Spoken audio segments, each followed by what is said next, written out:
Firstly, you can go to Home Assistant page and scroll down to installation, and you can come down, and if you want to buy like Raspberry Pi, you can get it from this link. It points out to Amazon. And if you already have like a Raspberry Pi 4, which is recommended, you can go to the view tutorial and you can see some of the suggested hardware and other stuff. You can go here and download the Raspberry Pi for iOS, come down, and you can download it for the Mac OS. And once you click on thing, you can save it. You can actually directly open the file by clicking open file and drag the icon onto the application, and you can see a small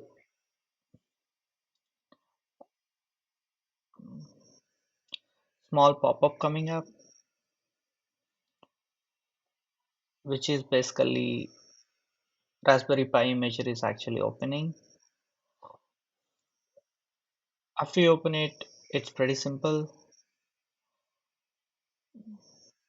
You should choose your device, which is a Raspberry Pi 4 for us,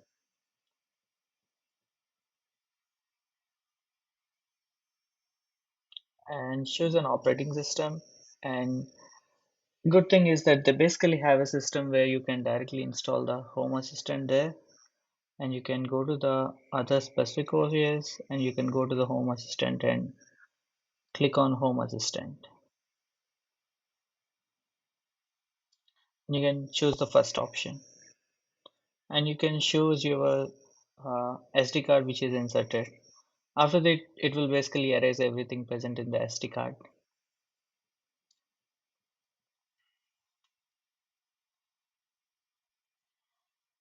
and it will ask you the password.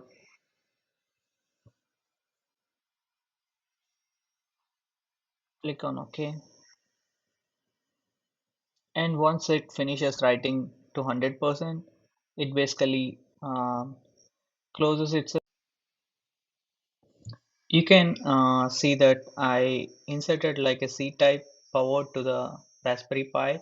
At the same time, inserted the Ethernet cable for the first time, and you can see both the red color and the green color dots which are blinking. And you should insert the SD card on which you just now installed the Home Assistant OS.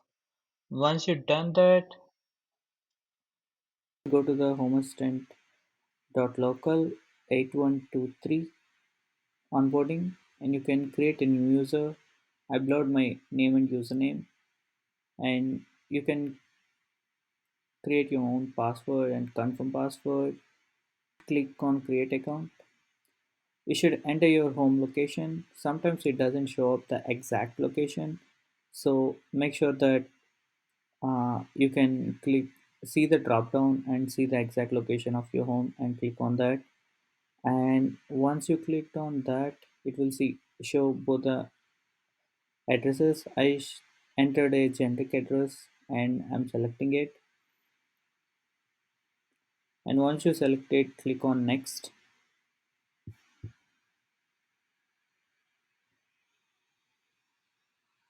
And you can actually see the street map too, and click on next. Sometimes it might show some errors or something. Please don't try restarting the device by plugging in the cable again or refreshing the website. Don't try to reinstall the software itself. And I'm clicking basic analytics, usage, and diagnostics. You can unselect all of them if you need.